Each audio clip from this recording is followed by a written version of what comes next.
Hi, this is Creative Code. இந்த வீடியோவில் CSS padding பற்றி பார்க்கலாம். அண்ட் ஆல்ரெடி நான் வந்து மார்ஜின் அண்ட் பேடிங்கை பற்றின ஒரு ஸ்மால் வீடியோ வந்து அப்லோட் பண்ணியிருந்தேன். அண்ட் இப்போ நம்ம எதுக்கு பேடிங்கை பற்றி பார்க்குறோம்னா, நம்ம லேஅவுட்ஸ் பற்றி லேர்ன் பண்ண போகிறோம். அந்த லேஅவுட்ஸ் லேர்ன் பண்ணோன்னா நம்ம பாக்ஸ் மாடல் பற்றி தெரிஞ்சுக்கணும். ஸோ பாக்ஸ் மாடல்னால் என்ன, அந்த பாக்ஸ் மாடலை எப்படி நம்ம ப்ராப்பராக யூஸ் பண்ணணும் அப்படின்னு நம்ம தெரிஞ்சுக்கணும்.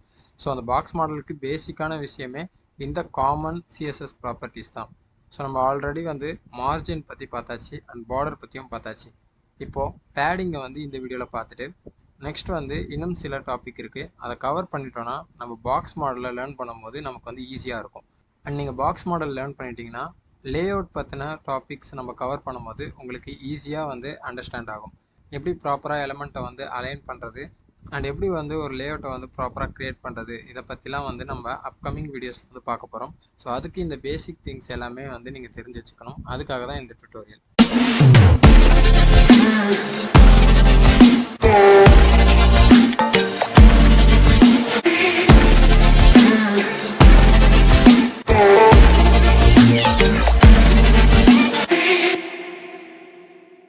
அண்ட் பேடிங்னா என்ன? பேடிங் வந்து எதுக்கு யூஸ் பண்ணுறோன்னா, HTML எலமெண்ட்டுக்குள்ளே வந்து ஸ்பேஸை வந்து க்ரியேட் பண்ணுறதுக்கு இந்த பேடிங் ப்ராப்பர்ட்டி வந்து யூஸ் பண்ணுறோம். அண்ட் ஆல்ரெடி நம்ம மார்ஜின் வந்து பார்த்துருந்தோம். அண்ட் இங்கே கூட மார்ஜின் வந்து ஆட் பண்ணியிருக்கேன். மார்ஜின் வந்து பார்டருக்கு அவுட் சைடில் வந்து ஆட் ஆகும். பேடிங் வந்து எலமெண்ட்க்கு இன்சைடில் வந்து ஆட் ஆகும். ஸோ ரெண்டுமே வந்து ஸ்பேஸை தான் வந்து க்ரியேட் பண்ணும். பட் மார்ஜின் வந்து அவுட் சைட் தி பார்டர் வந்து ஸ்பேஸை வந்து க்ரியேட் பண்ணும். பட் பேடிங் வந்து இன்சைட் தி எலமெண்ட் வந்து ஸ்பேஸை வந்து க்ரியேட் பண்ணும். அண்ட் இதை வந்து நம்ம இப்போது இன்ஸ்பெக்டில் பார்க்கலாம். நம்ம எலமெண்ட்டோட பார்டருக்கு வெளியில் தான் மார்ஜின் வந்து ஆட் ஆகும். பட் பேடிங் வந்து நம்ம எலமெண்ட்டுக்கு உள்ளேயே வந்து ஆட் ஆகும். அண்ட் இப்போ நம்ம வந்து பேடிங் ஆட் பண்ணி அந்த ஸ்பேஸை வந்து செக் பண்ணலாம். அண்ட் பேடிங்கே வந்து நம்மளால் ஈஸியாக கண்ட்ரோல் பண்ண முடியும். உங்களுக்கு ஸ்பெசிஃபிக்கான சைடில் வந்து பேடிங் ஆட் பண்ணாலும் நம்மளால் ஆட் பண்ண முடியும். சேம் மார்ஜினில் எப்படி வந்து இண்டிவிஜுவல் சைட்ஸ்க்கான ப்ராப்பர்ட்டி இருக்கோ அதே மாதிரி பேடிங்க்கும் இண்டிவிஜுவல் சைட் ப்ராப்பர்ட்டி இருக்குது. ஸோ உங்களுக்கு டாப்பில் வேணும்னா பேடிங் டாப், ரைட்டில் வேணும்னா பேடிங் ரைட், பாட்டமில் வேணும்னா பேடிங் பாட்டம், லெஃப்டில் வேணும்னா பேடிங் லெஃப்ட். ஸோ ஃபஸ்ட்டு எலமெண்ட்டுக்கு வந்து நான் இப்போ பேடிங் ஆட் பண்ணுறேன். பேடிங் டாப் 10 பிக்சலும் கொடுக்குறேன். அண்ட் இப்போது அந்த ஸ்பேஸ் வந்து உங்களுக்கு தெரியும். நான் ஹோவர் பண்ணுறப்போ அது ஹைலைட் ஆகுது, பட் உங்களுக்கு வந்து அது ப்ராப்பராக தெரியாது க்ரீன் கலரில் இருக்கிறதால. ஸோ இந்த இடத்துல வந்து மேலே பேடிங் ஆட் ஆகிருக்கு. நான் செகண்ட் எலமெண்ட்டுக்கு வந்து பேடிங் ஆட் பண்ணுறேன். பாட்டமில் வந்து ஆட் பண்ணுறேன். 20 பிக்சல் கொடுக்குறேன். இப்போ பார்த்தீங்கன்னா பேடிங் வந்து பாட்டமில் ஆட் ஆகிருக்கு. 20 பிக்சல் ஆட் பண்ணியிருக்கு. ஸோ இந்த மாதிரி இண்டிவிஜுவல் சைடில் நம்மளால் பேடிங் ஆட் பண்ண முடியும்.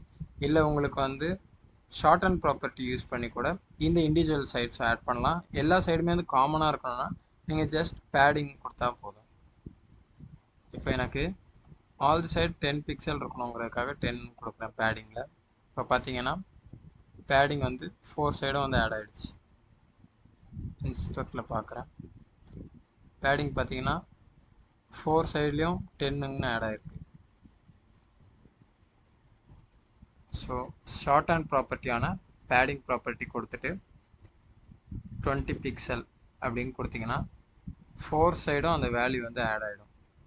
அண்ட் நீங்கள் சிங்கிள் வேல்யூ கொடுத்தீங்கன்னா அது 4 சைடும் அந்த சிங்கிள் வேல்யூ வந்து ஆட் பண்ணும். இல்லைனா நீங்கள் 2 வேல்யூ கொடுத்தீங்கன்னா ஃபர்ஸ்ட் ஒன் வந்து டாப் அண்ட் பாட்டம்க்கு ஆட் பண்ணும், செகண்ட் வேல்யூ வந்து ரைட் அண்ட் லெஃப்ட்டுக்கு வந்து ஆட் பண்ணும். இப்போ இன்ஸ்பெக்ட் பண்ணி பார்த்தோன்னா நான் சொன்ன மாதிரி ஃபஸ்ட்டு வேல்யூ வந்து top and bottom 10 pixel add பண்ணியிருக்கு. செகண்ட் வேல்யூ 20 பிக்சல் கொடுத்தோம், ரைட் அண்ட் லெஃப்ட்டில் வந்து ஆட் பண்ணியிருக்கு. அண்ட் நெக்ஸ்ட்டு 3 வேல்யூ கொடுத்தீங்கன்னா ஃபஸ்ட்டு ஒன் வந்து டாப், செகண்ட் ஒன் வந்து right and left, third one வந்து பாட்டம் வேல்யூ அப்படின்னு தான் அந்த ஷார்ட் அண்ட் வேல்யூ வந்து ஆட் ஆகும். ஸோ இப்போ இதை பார்க்கலாம். ஸோ நான் சொன்ன மாதிரி ஃபஸ்ட்டு வேல்யூ 10 பிக்சல் டாப்க்கு ஆட் ஆகிருக்கு. Next second value 20 pixel both right and லெஃப்ட்டுக்கு வந்து ஆட் ஆகிருக்கு. அண்ட் லாஸ்ட்டாக 30 பிக்சல் வந்து பாட்டமுக்கு வந்து ஆட் ஆகிருக்கு. ஸோ நீங்கள் 3 வேல்யூ கொடுத்தீங்கன்னா ஃபஸ்ட் ஒன் வந்து டாப்புக்கு, செகண்ட் வேல்யூ வந்து ரைட் அண்ட் லெஃப்ட்க்கு வந்து ஆட் ஆகும், அண்ட் தேர்ட் வேல்யூ வந்து பாட்டமுக்கு ஆட் ஆகும். அண்ட் நீங்கள் 4 வேல்யூ கொடுத்தீங்கன்னா பேடிங்கோட ஷார்ட் அண்ட் ப்ராப்பர்ட்டியில் ஃபஸ்ட் ஒன் வந்து டாப்புக்கு, செகண்ட் ஒன் வந்து ரைட் வேல்யூக்கு வந்து ஆட் ஆகும், தேர்ட் ஒன் வந்து பாட்டம் வேல்யூக்கு ஆட் ஆகும், அண்ட் ஃபோர்த் வேல்யூ வந்து லெஃப்ட் சைடு வந்து ஆட் ஆகும். பார்த்தீங்கன்னா ஃபஸ்ட் வேல்யூ 10 டாப்பில் ஆட் ஆகிருக்கு, செகண்ட் வேல்யூ 20 ரைட்டில் ஆட் ஆகிருக்கு, தேர்டு வேல்யூ 30 பாட்டமில் ஆட் ஆகிருக்கு, அண்ட் ஃபோர்த் வேல்யூ 40 லெஃப்டில் ஆட் ஆகிருக்கு. ஸோ இந்த மாதிரி ஷார்ட் அண்ட் ப்ராப்பர்ட்டிலையும் உங்களால் இண்டிவிஜுவல் சைடில் வந்து பேடிங் ஆட் பண்ண முடியும். சேம் மார்ஜின் மாதிரி தான். அண்ட் இந்த ஷார்ட் அண்ட் ப்ராப்பர்ட்டியை நீங்கள் அண்டர்ஸ்டாண்ட் பண்ணிட்டீங்கன்னா ஒவ்வொரு வாட்டியுமே நீங்கள் பேடிங் டாப் பாட்டம் அப்படின்னு செப்பரேட்டாக அந்த இண்டிவிஜுவல் சைட்ஸ் ப்ராப்பர்ட்டி யூஸ் பண்ணாமல் ஷார்ட் அண்ட் ப்ராப்பர்ட்டிலே வந்து உங்களால் ஆட் பண்ண முடியும். அண்ட் இப்போ நம்ம எலமெண்ட்டுக்கு உள்ள பேடிங்கை வந்து ஆட் பண்ணுறோம், அதாவது ஸ்பேஸை வந்து க்ரியேட் பண்ணுறோம். இப்போது இந்த பேடிங்க்கு வந்து நீங்கள் பிக்சலில் மட்டும் வேல்யூ கொடுக்கணும்னு இல்லை, நீங்கள் வந்து எந்த லென்த் வேணாலும் கொடுக்கலாம். ஃபார் எக்ஸாம்பிள் ரெம்மில் கொடுக்கலாம், இல்லைனா பிடி சிஎம் இந்த மாதிரி எந்த லென்த்தில் வேணாலும் நீங்கள் வேல்யூ கொடுக்கலாம். இல்லைனா வந்து பர்சன்டேஜில் பேடிங் ஆட் பண்ணலாம்.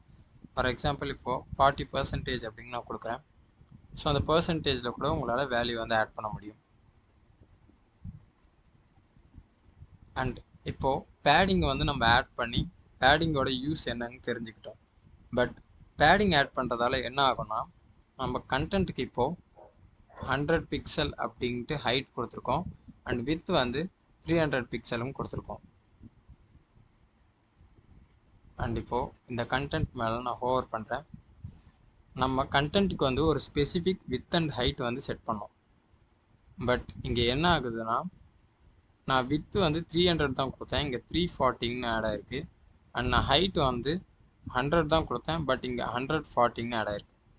ஸோ இங்கே என்ன நடக்குதுன்னா உங்களோட HTML எலமெண்ட்டில் நீங்கள் ஆக்சுவல் வித் அண்ட் ஹைட் கொடுத்ததுக்கப்புறம் எனக்கு எலமெண்ட் வந்து இந்த வித்தில் தான் இருக்கணும், இந்த ஹைட்டில் தான் இருக்கணும்னு நீங்கள் கொடுத்தா கூட பேடிங் ஆட் பண்ணிங்கன்னா அந்த ஆக்சுவல் வித்து கூட இந்த பேடிங்கும் வந்து ஆட் ஆகிடும்.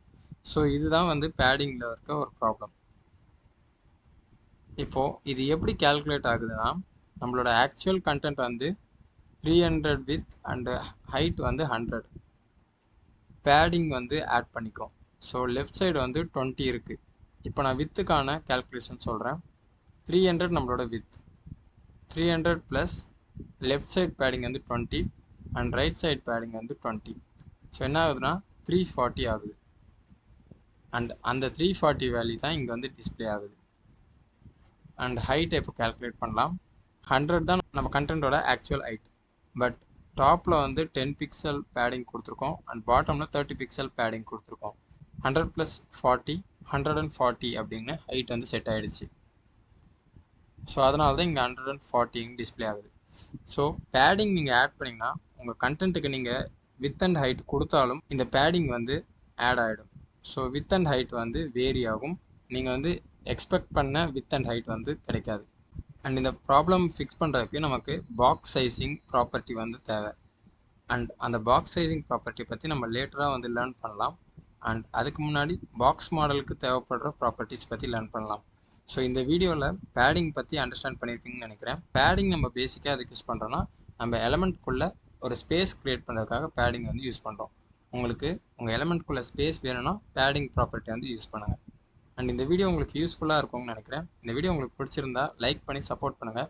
அண்ட் நம்ம வந்து CSS லேஅவுட் பற்றி தான் லேர்ன் பண்ண போகிறோம். அண்ட் அதுக்கப்புறம் இன்னும் கொஞ்சம் டீப்பாக வந்து வெப்சைட் பேஜஸ் வந்து எப்படி க்ரியேட் பண்ணுறது, ஸ்டைல் வந்து எப்படி ப்ராப்பராக ஆட் பண்ணி ரெஸ்பான்சிவாக க்ரியேட் பண்ணுறது அப்படின்றத பற்றிலாம் பார்க்க போகிறோம். ஸோ அந்த மாதிரி வீடியோலாம் நான் அப்லோட் பண்ணுறதுக்கு வந்து உங்கள் சப்போர்ட் வந்து கண்டிப்பாக தேவை. ஸோ இந்த வீடியோ உங்களுக்கு பிடிச்சிருக்கா இல்லையாங்கிறத பற்றி கமெண்ட்டில் வந்து ஆட் பண்ணுங்கள்.